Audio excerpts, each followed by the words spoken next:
The twin suns were low on the horizon, painting the rocky valley in gold and deep red. Ethan Hale tightened the last bolt on the satellite relay, the steady hum of his repair drone filling the silent air. It was supposed to be an ordinary job, routine maintenance, nothing more. Then he heard it. A deep, smooth hum that didn't belong to any human ship he knew. Ethan looked up. Across the plain, a small silver craft was descending. Its surface shimmered like liquid metal, changing shape as the sunlight hit it. It moved with no visible engines, no sound of thrusters, only that strange low hum that seemed to vibrate inside his chest. The craft landed softly on the red dust. The hatch opened. A figure stepped out. She was unlike anyone Ethan had ever seen. Tall and slender, with skin so pale it almost glowed. Her hair, long and silver, caught the wind like threads of light. But it was her eyes that froze him, shifting colors like oil on water, alive with strange light. She walked toward him with slow, confident steps. When she stopped in front of him, she smiled. Not the polite smile of a stranger, but the warm, familiar smile of someone who knew him well. And then, in perfect, unbroken English, she said, "Do you recognize me, human? I'm your childhood neighbor." Ethan's breath caught. For a moment, his mind went blank. Childhood neighbor? No, that was impossible.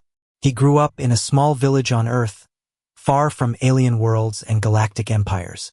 But then a flicker in his mind, a blurred memory, a summer long ago, a girl with bright eyes, always watching the night sky. Then one day she was gone. The woman stepped closer and reached for his arm. The moment her fingers touched his skin, it hit him like a wave. Memories, hundreds of them, rushed into his head, running together through fields, whispering secrets under the stars, laughing beside a campfire, and strange, shimmering lights above their village the night she disappeared. Before Ethan could speak, the ground shook. A deep boom rolled across the valley. In the distance, a plume of black smoke rose into the air. The woman's smile faded. She turned her head sharply toward the horizon. "They've found me," she whispered. "And now, they'll find you." From far away came the faint whine of engines, many of them, closing in fast. "Come with me," she said, her voice urgent now. Before Ethan could argue, she pulled him toward a narrow path leading into the dark ridge beyond the relay station. "Wait!" Ethan stumbled as she moved fast, her steps silent on the rocky ground. "Who's coming? What's happening?" "You wouldn't believe me if I told you," she replied without looking back. "But if they catch us, you'll never have the chance to ask." They reached a wall of black stone. The woman pressed her hand against it, and a thin blue line of light traced a doorway. The rock slid open with a whisper, revealing a hidden tunnel. Inside, the air was cool and smelled faintly of metal. "My name is Lyra," she said as they hurried deeper. "And yes, I knew you as a child. Before my people came for me." Ethan felt his heart race. The memories she'd triggered earlier were still flickering in his mind. A laughing girl with curious eyes, teaching him strange words, showing him how to find patterns in the stars. He swallowed hard. You're saying you're not human." Lyra's lips curved into a faint, sad smile. "I never was." Ethan shook his head. "But you lived in my village. You looked human." "I was hiding," she said simply. "Hiding from the ones who are chasing us now." They emerged from the tunnel into a dense alien forest.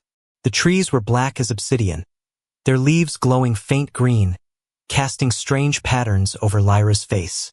Ethan's mind spun with questions. Why hide on Earth? Why me? And what do they want from you? She slowed, glancing back at him. "They want what I know, and if they get it, Earth will burn." Ethan stopped in his tracks. "What are you talking about?" Before she could answer, a flicker of movement caught his eye. Hovering just above the treetops was a sleek black drone. Its red scanner swept the forest like a hungry eye. Lyra cursed under her breath and pulled a small device from her belt. She pressed it, and a ripple of distortion washed over them. The drone scanner passed right through, as if they weren't there. Ethan stared at the shimmering air around them. What is that? Cloaking field, she whispered. It won't last long. The drone moved on, but Ethan noticed something glinting on its underside. A holographic image that appeared for only a second before fading. It was Lyra's face. Beneath it, in bold alien script, was one word: enemy. The drone's distant hum faded, but Ethan's chest was tight. Enemy? He said quietly. Why would they call you that? Lyra didn't slow her pace. Because I refused to help them. And because I told the truth. They pushed deeper into the glowing forest. The leaves above swayed in an unnatural rhythm, almost as if the trees themselves were reacting to their presence. Ethan stayed close. You said something about Earth. About it burning. What do you mean? Lyra glanced over her shoulder, her shifting eyes catching the green light. Your people think you're alone out here in the galaxy. That's a lie. The Empire knows about Earth. But they don't fear it yet. If they learn what I know, they'll destroy it before it becomes a threat. Ethan's mind was spinning when a high-pitched screech cut through the air. Lyra froze. Too late. From the treeline, 2 black patrol drones burst into view, their red scanners locking onto them instantly. Run! Lyra shouted. They sprinted through the forest, the glowing leaves blurring into streaks of green light. Branches whipped past, the sound of the drone's thrusters growing louder. Lyra pulled a small silver sphere from her belt and hurled it behind them. The sphere exploded in a burst of white light, and one of the drones spiraled out of control, smashing into a tree. But the second drone kept coming. Left! Lyra shouted, shoving Ethan toward a break in the ridge. The path ended abruptly at the edge of a high cliff. Far below, a wide, fast-moving river roared. Ethan's heart sank. You've got to be kidding me. The drone shot out of the trees, its weapons locking on. Lyra grabbed his hand. Jump or die. Before Ethan could protest, she yanked him forward, and they leapt into the open air. The world spun. The roar of the river grew deafening. Cold water slammed into him, dragging him under. Darkness. The river dragged Ethan like a giant hand, spinning him through freezing currents. He fought to reach the surface, lungs burning. A strong grip caught his arm. Lyra's pale face broke through the water beside him. Hold on! She shouted over the roar. They tumbled downstream until the current eased. Lyra pulled him toward a rocky bank, and they collapsed on the wet ground, gasping for air. For a moment, only the sound of the rushing water filled the night. Above them, a thick canopy of alien trees glowed softly, like a green sky of drifting stars. Ethan pushed himself up on one elbow. You really know how to ruin a workday. Lyra almost smiled. You're alive, aren't you? She moved to a small clearing, took a thin metal rod from her belt, and tapped it against the ground. A sudden burst of blue sparks lit a small fire, crackling without smoke. They sat beside it, steam rising from their soaked clothes. Ethan stared at the flames. All right, no more running. You tell me what's going on, or I walk back to the station right now. Lyra's eyes reflected the firelight, shifting slowly from silver to deep blue. You won't make it back alone. They'll be watching the relay. And you deserve the truth. She looked up at the glowing leaves above them. My people have been watching Earth for centuries, studying, waiting, because they know something the rest of the galaxy doesn't. Humans are dangerous.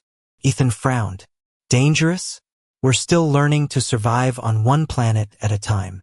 That's what makes you dangerous, she said softly. You grow fast. You adapt faster. And when you're pushed, you fight harder than any species we've ever known. She turned to him, her voice low. I lived among you. I saw it. That's why I stayed longer than I was ordered to. And that's why the Empire can't know what you're truly capable of. Ethan's pulse quickened. So why are they chasing you? Lyra's gaze hardened. Because I refused to give them the key to controlling your world. Before Ethan could reply, she tilted her head sharply, her eyes narrowing. They're here. From far above, the faint glimmer of ships entering orbit cut across the night sky like falling stars. The glimmering lights in the sky grew brighter, multiplying until there were at least 6 ships above the treeline. They weren't drifting, they were searching. Lyra stood, scanning the forest. We can't stay here. There's an abandoned research station 2 kilometers north. If we reach it, we can send a message. Ethan followed, his boots sinking into the damp ground as they hurried through the glowing undergrowth. His mind was still tangled with her words. Humans are dangerous. The Empire must not know. The research station appeared at the edge of a shallow clearing, its dome cracked and half covered in vines. The door creaked as they entered. Inside, dust floated in the beam of Lyra's small light. Power core's dead, she murmured, moving to an old console. I'll have to jump-start it. Watch the entrance. Ethan paced near the door, scanning the shadows. The air was still, almost too still. Then, a faint tone buzzed in his earpiece, the emergency channel from his colony badge. He stepped aside and pressed it. A calm male voice spoke, clear and cold. Ethan Hale, this is Central Command. The woman with you is a threat to human safety. She is wanted by the Terran Authority and the Empire. Deliver her to our nearest outpost, and you will be protected. Refuse, and you will be treated as her accomplice. Ethan froze. Protected from what? From her, the voice replied. She's using you. She will get you killed. The message cut off. Ethan's throat felt dry. He looked back at Lyra, bent over the console, sparks jumping from her tools. She was fighting for her life, for his, or maybe she was exactly what they claimed. A sharp crack of static pulled him from his thoughts. The console lit up. I've got a signal, Lyra said, relief in her voice. Ethan opened his mouth, but before he could speak, her head turned slowly toward him. Her eyes were unreadable. You heard something, she said quietly. Didn't you? Ethan didn't answer. Lyra set her tools down. It was them, wasn't it? They told you to give me up. The silence between them stretched like a tight wire. Then, without another word, Lyra stepped back from the console and walked out into the night alone.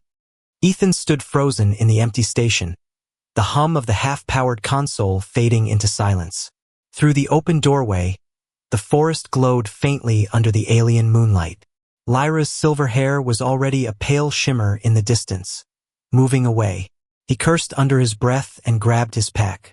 Whatever she was, human, alien, threat, or friend, he couldn't let her walk into an army alone. The forest seemed different now. Every rustle in the leaves sounded like footsteps. Every shadow felt alive.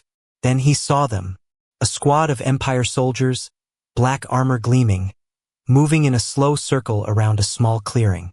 In the middle of that circle, on her knees, was Lyra. She didn't resist. Her hands were clasped behind her head, her gaze fixed on the ground. One of the soldiers, taller than the rest, stepped forward and pressed a long, thin blade under her chin. His voice was harsh and metallic. You've run far enough. The key. Now. Lyra's eyes lifted just enough to meet his. No. Ethan's heart pounded. He could walk away now, go back to the station, tell Central Command she was gone, save himself. But in his mind came the flicker of a summer long ago. A girl laughing as she shoved him out of the path of a charging bike, her knee bleeding from the fall. A promise made under the stars. I'll protect you, no matter what. He stepped out from the trees. The soldier nearest him started to turn, too late. Ethan's hand closed around a fallen alien rifle, still warm from use. Let her go, he said. The leader's helmet swiveled toward him. You have no idea who you're protecting, human. Ethan's grip tightened. I don't care. I know who she is to me. Lyra's eyes widened, but she said nothing. The forest went silent. Just the 3 words hanging in the air like a spark before the fire. And then Ethan moved. The first shot lit the clearing in a flash of blue fire. Ethan's blast hit the soldier nearest Lyra, dropping him instantly. Chaos erupted. The rest of the squad opened fire, their weapons slicing through the night with streaks of light. Ethan dove behind a fallen log, firing back in short, desperate bursts.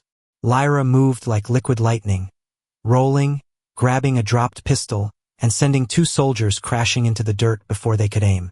"On your left," she shouted. Ethan spun, firing just in time to drop a soldier rushing from the shadows.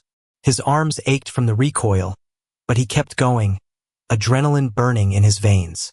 The leader charged straight at him, blade drawn. Ethan stumbled back, out of ammo. The soldier raised the blade. A silver blur struck from the side. Lyra slammed into the leader, twisting the blade from his grip and sending him sprawling. She tossed the weapon aside and grabbed Ethan's wrist. "Move!" They sprinted through the trees, gunfire chasing them until they reached a clearing. There, half hidden under vines, was Lyra's ship, the same silver craft Ethan had seen hours ago. The hatch hissed open. They stumbled inside, and the ship lifted smoothly, climbing higher and higher until the glowing forest became a green sea beneath them. As they broke through the clouds, Lyra glanced at him. For the first time that night, she smiled. Not the guarded smile of a fugitive, but something warmer. "I told them," she said softly, "that humans never abandon their own." Ethan leaned back in the seat, heart still pounding. "Guess they're about to find out." The ship's controls shimmered under her hands, and the stars outside began to stretch, warping into streaks of light. Ethan looked at her profile, the same eyes from his memories, shifting colors in the glow of the console. "Welcome home, neighbor," he said. The ship vanished into hyperspace.